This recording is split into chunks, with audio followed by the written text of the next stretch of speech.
नमस्कार, मैं विजय कुमार भारती तो मैं तुहाडे अगे लेई आया अपनी नवी रचना।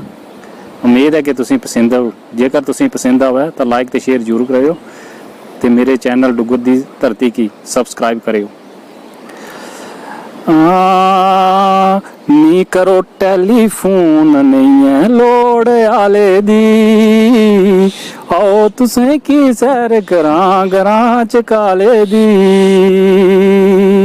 नी करो टेलीफोन नहीं है लोड़ आले दी, आओ तुसें की सैर करां गरां च काले दी। सिया मैरी भलेई लिमटी गुआंढी सारे ना, खब्बे पासे उज दरिया ठाठा मारे नी, सज्जे पासे मन दूर आवाज नाले दी, आओ तुसें की सैर करां गरां च काले दी। गड्डिए दी सड़क भी ओदी पूरी नी, 10 किलोमीटर मजोड़ी तो दूरी नी, सैल सैल जाड़ के शान सशनाले दी, आओ तुसें की सैर करां गरां च काले दी।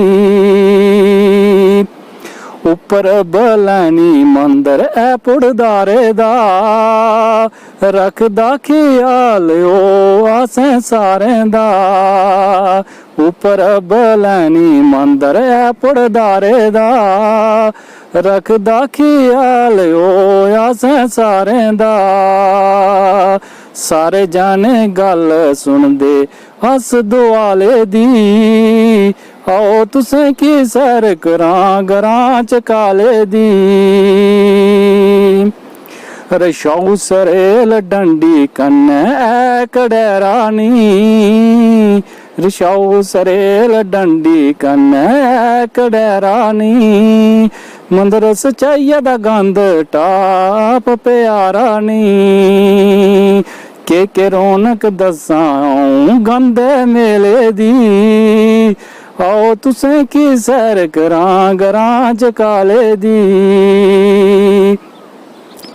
उज दे कंडे कट्टल माड़ो कुदरत वसदी नी, सामने सरेले दी पाड़ी हसदी नी,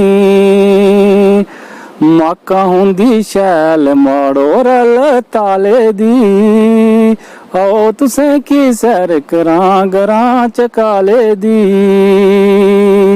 कट्टले दे सामने मैरी ते कोटनी, सेब साड़ी यारू कन्नै लगन खोड़नी, पारथी की भी आई जादन नैले दी, आओ तुसें की सैर करां गरां च काले दी। नी करो टेलीफोन नहीं है लोड़ आले दी, आओ तुसें की सैर करां गरां च काले दी। जय डुगर।